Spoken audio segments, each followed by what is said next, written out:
Hello बच्चों। तो आज हम लोग जो है लेक्चर नंबर 7 पढ़ेंगे। हम लोग जो है क्लास 8 का साइंस का माइक्रो ऑर्गेनिज्म चैप्टर पढ़ रहे हैं भैया। तो उसमें आज हम लोग जो है लेक्चर नंबर 7 पढ़ेंगे और अबाउट एल्गी के बारे में डिस्कशन करेंगे कि एल्गी क्या होती है, एल्गी कहाँ पाई जाती है, उसका इंपॉर्टेंस क्या होता है, उसका एग्जाम्पल्स क्या होता है, सारी चर्चाएँ करेंगे भैया। लेकिन थोड़ा डिटेल में, हल्का सा डिटेल में जाएंगे, जो है बहुत ज़्यादा डिटेल में नहीं जाएंगे। ठीक है। तो चलिए हम बोर्ड पर क्या करते हैं, नोट डाउन करते हैं और आप इसे जो है क्या करेंगे, जो है इसे अपने जो है रफ कॉपी पर जो है नोट डाउन करेंगे जो है। ठीक है। तो चलिए हम लोग इसे हम नोट डाउन करते हैं जो है बोर्ड पर, इसे आप नोट डाउन कीजिए। तो आप इसे नोट कर लीजिए जो है। ठीक है। तो हमारे ख्याल से आप इसे नोट कर लिए होंगे, इसे आप वीडियो रोक करके आप नोट कर लिए करिए। ठीक है ना। अगर वैसे लिखेंगे तो ज़्यादा टाइम लगेगा। आप देख रहे थे वीडियो का लेंथ काफ़ी लंबा हो जा रहा था। ठीक है ना। तो उससे बचने के लिए कुछ ना कुछ दिमाग लगाना पड़ेगा। ठीक है ना। आइए देखते हैं यहाँ पर। देखो हम लोग पढ़ रहे हैं एल्गी। वैसे एल्गी को जो है अपने यहाँ गाँवों में जो है इसे शैवाल बोलते हैं, हिंदी में, या काई बोलते हैं। आपने सुना ही होगा काई। और आपने अनुभव भी किया होगा। कैसे? जब आप जो है बरसात के समय में जाते हैं तो पक्का कहीं न कहीं जो है आप गिरे होंगे, चाहे खेतों में, चाहे अपने जो है गाँव में जो लोग जो है द्वार होता है, दुआर जिसे आप बोलते हैं, ग्राउंड टाइप में होता है, उसे काई पड़ी होती है और आप फिसल जाते हो। ठीक है। तो ग्रीन, ये जनरली ग्रीन कलर की होती हैं। ठीक है। होती कई कलर में है लेकिन जनरली जो है क्या कैसी होती है, ग्रीन कलर की होती है। आगे हम चर्चा करते हैं थोड़ा सा। देखिए साइंटिफिक स्टडी, आप जैसे जैसे आप एल्गी के बारे में पढ़ रहे हैं तो आप क्या पढ़ रहे हैं, एल्गोलॉजी पढ़ रहे हैं। क्या पढ़ रहे हैं? एल्गोलॉजी। फाइकोलॉजी से भी बोलते हैं, इसका दूसरा नाम क्या है? Phycology. Study of algae are called algology, या फिर इसे क्या बोलोगे? फाइकोलॉजी बोलोगे। क्या भैया, क्या बोलोगे? फाइकोलॉजी। क्लियर। तो algae are the unicellular. Unicellular मतलब ये सिंगल सेल से बनी होती है लेकिन यूकैरियोटिक होती है। ध्यान देना, आपने पढ़ा था सेल दो टाइप की होती है, प्रोकैरियोटिक, यूकैरियोटिक। ठीक है ना। तो ये यूकैरियोटिक वाली है, मतलब वेल डेवलप्ड वाली सेल है। ठीक है ना। तो यूनिसेलुलर होती हैं और उसके बाद जो है ये मल्टी सेलुलर यूकैरियोटिक होती हैं। अधिकतर ये मल्टी सेलुलर होती हैं, लेकिन कुछ ऐसी लोअर एल्गी होती हैं जो कैसी होती हैं, यूनिसेलुलर होती हैं।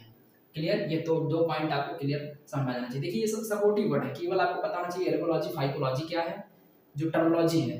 और यूनिसेलुलर यूकैरियोटिक होती है, मल्टीसेलुलर यूकैरियोटिक होती है। इसमें बस ये इतना पॉइंट आपको पकड़ना है। ठीक है ना। और देखिए एल्गी जो है सिंपल होती है, थायरॉइड होती है, नॉन वेस्कुलर होती है, ग्रीन प्लांट होती है। इतनी बात ध्यान दो, यहाँ तीन तीन बातें एक साथ लिखी गई हैं। सिंपल का मतलब ये होता है इनके बॉडी में बहुत कॉम्प्लेक्स ऑर्गन नहीं होते हैं, सिंपल होता है, सरल होता है, ऐसा समझ लीजिए। और उसके बाद जो है थायरॉइड्स, मतलब इनमें जड़, तना, पत्ती, इंग्लिश में बोले the plant body is not differentiated into root and shoots and stems. ऐसे बोलो, the plant body is not differentiated into roots, leaves and जो है स्टेम्स।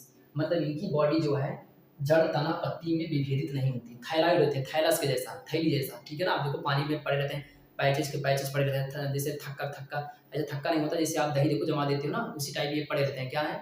ये एक प्रकार से पैचेज में रहते हैं। ठीक भैया। ठीक। और उसके बाद ये नॉन वेस्कुलर, मतलब इसमें इसमें किसी भी प्रकार का जाइलम फ्लोएम नहीं पाया जाता है। आपने पढ़ा होगा क्लास 7 में जो है। ठीक है ना। वहाँ 7 आप लोग पढ़ते हो जो है कि ट्रांसपोर्टेशन ऑफ जो है materials through the xylem phloems. ठीक है ना। तो यहाँ वैसे ऐसा कोई सिस्टम नहीं है, यहाँ जाइलम वगैरह नहीं पाया जाता। ठीक है, ये बात ध्यान रखना आपको। और सभी एल्गी अधिकतर ग्रीन कलर की होती है। क्यों होती है? उनका रीजन क्या है उनके पीछे? तो आप इसके पीछे जो है रीजन देखेंगे तो उनमें क्या होता है, क्लोरोफिल। क्या होता है? क्लोरोफिल। क्लोरोफिल क्या होता है? एक प्रकार का कॉम्प्लेक्स केमिकल होता है जो कि जो है ये क्लोरोप्लास्ट के अंदर जो है थैलाकॉइड में होता है, उसके ल्यूमेन में होता है। ठीक है। और इसी कारण ये ग्रीन कलर। सीधा सीधा बात आपको याद रखना बेटा, अभी इतना इतना इतना डिटेल मत जाओ, सीधा याद रखना है। जो ग्रीन, ये एल्गी जो ग्रीन कलर की होती है वो क्लोरोफिल के कारण होती है। और ये यही क्लोरोफिल के कारण होने के कारण ये क्या करती है, फोटोसिंथेसिस करती है। क्या करती है भैया? फोटोसिंथेसिस करती है, जस्ट लाइक प्लांट। तो जब फोटोसिंथेसिस करेगी तो क्या क्या कोई कोई कोई प्रोडक्ट बनेगा, जिसका खाना बनता है, जिसे आप कार्बोहाइड्रेट बोल लीजिए या स्टार्च बोल लीजिए। और उसके बाद इसमें ऑक्सीजन भी निकलेगा। मतलब कहने का मतलब हमें एल्गी हमें जो है ऑक्सीजन भी देती है, फोटोसिंथेसिस करेगी तो ऑक्सीजन भी हमें मिलेगा। और उसके अलावा जो है इनमें हमें ये हमें ये क्या करते हैं, ये फूड भी देते हैं। यस, कुछ ऐसी एल्गी हैं जो खाई जाती हैं, क्लोरेला एल्गी लिखा है, स्पारुलिना, ये सब ऐसी एल्गी हैं जो है, स्पारुलिना जो बैक्टीरिया हो गया। क्लोरेला, क्लोरेला एक ऐसी एल्गी है जिसको खाया जाता है, जो प्रोटीन के रूप में से जो है लिया जाता है। ठीक भैया। उसका टैबलेट आता है, आप इंटरनेट सर्च करेंगे जो है क्लोरेला टैबलेट्स। ठीक है ना, आ जाएगा। ठीक है, बहुत प्रोटीनिशियस होता है। ठीक। अब हैबिटेट, हैबिटेट हैबिटेट मतलब जो है एल्गी कहाँ पाई जाती है। अधिकतर एलगी जो है कहाँ पाई जाती है, जो है वाटर में। कहाँ पाई जाती है भैया, वाटर में, जल में पाई जाती है, या डैम्प सॉइल, डैम्प नमी वाले स्थान पर, चाहे नमी वाली मिट्टी हो और चाहे नमी वाला पत्थर हो, वहां पर ये पाए जाते हैं, ठीक है ना। एलगी का हैबिटेट, एलगी का रहने का स्थान कहाँ है, मोइस्ट सॉइल या मोइस्ट रॉक, ठीक है। उसके बाद अंडर द वाटर, या वाटर के अंदर पाई जाती है, वाटर के ऊपर भी, अपर सरफेस पे भी पाई जाती है, ठीक है। और याद रखना, अगर ये जल में पाई जाती है, ठीक है, तो अगर ये जो है जल में पाई जाती हैं, ठीक है, जल में पाई जाती हैं, तो ये दो प्रकार की होती हैं, ठीक भैया।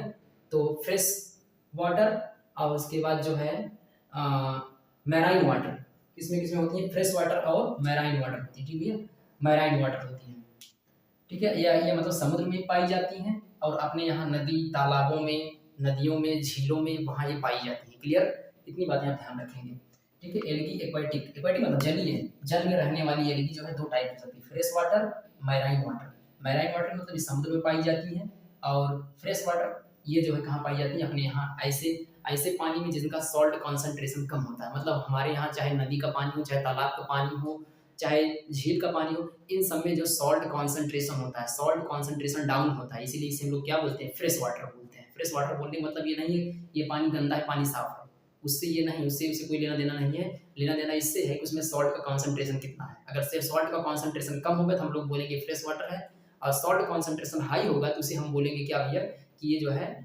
मैराइन वाटर है, ठीक है। तो कुछ ऐसे बीजीए, कुछ ऐसे एल्गी होती हैं, साइनोबैक्टीरिया ऐसे बोल लो, जो है ब्लू ग्रीन एल्गी, ये क्या करती हैं, नाइट्रोजन फिक्सेशन करती हैं। एटमॉस्फेयर में जो नाइट्रोजन होती है उसको फिक्सेशन करती हैं, ठीक है ना, ठीक। और एल्गी, एल्गी जो है यूनिसेलुलर भी हो सकती है, मल्टीसेलुलर भी होती है। कहाँ, यहाँ आप पढ़ रहे थे, ये का देखा। और अगर यूनिसेलुलर एल्गी है, मोस्ट इंपॉर्टेंट पॉइंट है, ये ऑब्जेक्टिव में बनता है, ठीक है भैया, इसको ध्यान रखेंगे। क्लेमाइडोमोनास, क्लोरेला, डाइटम्स, ये जो है ऐसे और भी हो सकती हैं। ये जो है क्या होती हैं, यूनिसेलुलर एल्गी होती है, मतलब इनकी बॉडी सिंगल सेल से मिलकर के बनी हो सकती है। क्लियर, ये बात अपने माइंड में जो है रख लीजिए कि जो है ये क्लेमाइडोमोनास, क्लोरेला, डाइटम्स, ये कैसी हो सकती हैं, ये सिंगल सेल हो सकती हैं। मल्टीसेलुलर, मल्टीसेलुलर में वॉलवॉक्स आता है, कारा आता है, ठीक है। ये दो ऐसी एल्गी होती है, और भी एल्गी होती है, बहुत सारी एल्गी होती है, मल्टीसेलुलर लगभग लगभग आ जाती है। तो मल्टीसेलुलर जो है हम इतना लिख रखें ताकि आपको आसानी से लर्न हो जाए। ऐसा नहीं कि मैं पूरा भर भर कंटेंट दे दूं ज़्यादा से ज़्यादा और आप लर्न ना कर पाओ, बेकार है, फिर हमारा पढ़ाना ही बेकार है, ठीक भैया। तो उतना पढ़ो जितना काम का है, थोड़ा मोड़ा हल्का सा ज़्यादा पढ़ लो बस, बाकी दिक्कत नहीं, ठीक है ना।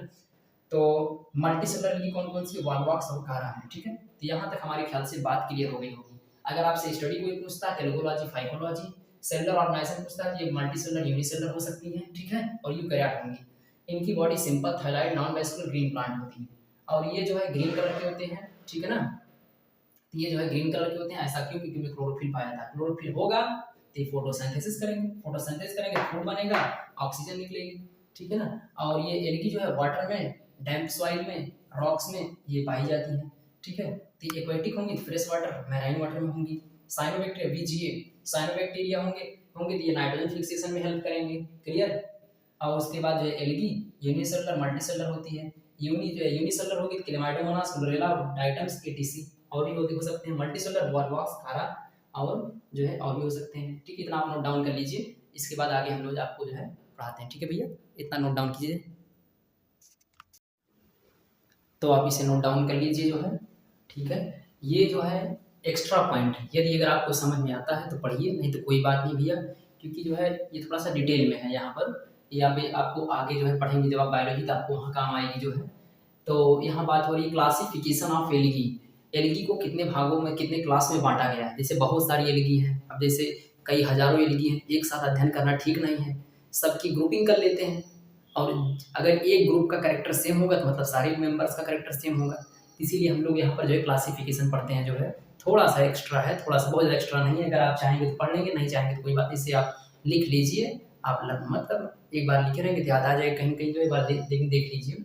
तो क्लोरोफाइसी, क्लोरोफाइसी जो है, फियोफाइसी, रोडोफाइसी, अधिकतर जितनी एल्गी हैं, जितनी एल्गी हैं सब अपने यहाँ जो मिलती हैं ना, जैसे कि नहर में, तालाब में, कुआं में, ये सब जो भी एल्गी जो मिलती हैं, अधिकतर कौन सी होती है, क्लोरोफाइसी वाली होती हैं। ये इन्हें ग्रीन एल्गी भी बोलते हैं, इन्हें ग्रीन एल्गी, इन्हें ब्राउन एल्गी, इन्हें रेड एल्गी, आप लिख लीजिएगा। इन्हें green algae, brown algae, red algae बोलते हैं, ठीक है ना।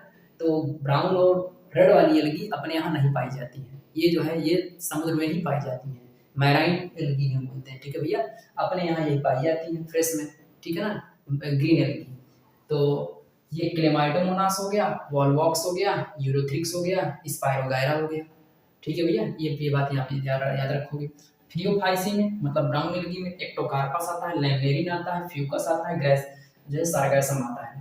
तो याद रखना जो स्पायरोगायरा है, स्पायरोगायरा स्पायरोगायरा एल्गी का यूज जो है, हाँ स्पायरोगायरा क्लोरेला कहा है, हाँ क्लोरेला, जो क्लोरेला एल्गी है उसका यूज जो है एज ए प्रोटीन डाइट के लिए इस्तेमाल करते हैं, ठीक है। वो उसमें न्यूट्रिशन ज़्यादा होता है, आजकल उसे जो है फूड के रूप में यूज करते हैं, लेकिन ऐसे नहीं आप डायरेक्ट निकाल के खा लेना उसका भैया, उसका फिल्टर वगैरह किया जाता है, साफ सफाई तब जाके खाने के योग्य होता है, ऐसे डायरेक्ट नहीं खाया जाता। तो और इसमें क्या खास बात है, लैमलेरिन और सारगासम, इससे जो है लैमलेरिन से हमें जो क्या मिलता है, नमक मिलता है। जो ये घास है एक प्रकार की बड़ी घास होती है, मतलब एल्गी एल्गी ही होती हैं, लेकिन इनसे क्या मिलता है, इनसे हमें नमक प्राप्त होता है, ठीक है, नमक निकाला जाता है, ठीक है। और इसमें जो है जो जिलेडियम, ग्रेसिलेरिया और जिलेडियम है, इनसे अगार अगार केमिकल ऑब्टेन किया जाता है। अगार अगार एक क्या है, एक जैसे आपने जेली टाफी जो खाया होगा, लीची वाला वो क्या नाम है, स्ट्रॉबेरी वाली जेली वाली टाफी आती है, जेली वाली आइसक्रीम आती है, आप ऐसे काफ़ी पूरा वो जो फ्लैक्चुएट करती रहती हैं, फ्लेक्सिबल होती हैं काफ़ी, ठीक है ना। तो वो जो है वो जो केमिकल होता है अगार अगार पाउडर, उसको जो है उसमें फ्लेवर मिला करके, पानी मिला करके उसको जो है पेस्ट तैयार करके तो उसे सांचा में ढाल दिया जाता है। तो आप कहते हो कि नहीं ये आइसक्रीम है, ये टॉफ़ी है, वो अगार अगार पाउडर से ही बनाया जाता है, ग्रेसिलेरिया जिलेडियम से ही भी है, ठीक है ना। उसमें फ्लेवर ऐड कर देते हैं, mango flavour, banana flavour, strawberry flavour, ठीक है, डिफरेंट काइंड के फ्लेवर ऐड कर देते हैं और आप टॉफ़ी, जेली, आइसक्रीम ये सब बनाते हैं, ठीक है ना, कैंडी वगैरह बनाते हैं, ध्यान रखना। तो इस रोडोफाइसिन, इनसे हमें बहुत सारे लाभ भी होते हैं, बहुत सारे प्रोडक्ट भी मिलते हैं, ठीक है ना। एल्गी हमारे जो है जीवन में बहुत इंपॉर्टेंट है जो है, ठीक है ना। तो याद रखिएगा एल्गी को क्लासिफाई किया गया क्लोरोफाइसी, फियोफाइसी, रोडोफाइसी। अगर ये नहीं याद हो रहा है तो green algae, brown algae, red algae, उसका 2-3 एग्जाम्पल याद कर लेना, बस और कुछ नहीं है, ठीक भैया। तो यहाँ पर जो है हमारा जो है लेक्चर नंबर 7 कंप्लीट होता है, ठीक है। तो आप इसे अच्छे से नोट डाउन कर लेंगे और इसे याद करेंगे, ठीक है भैया। Okay, thank you so much.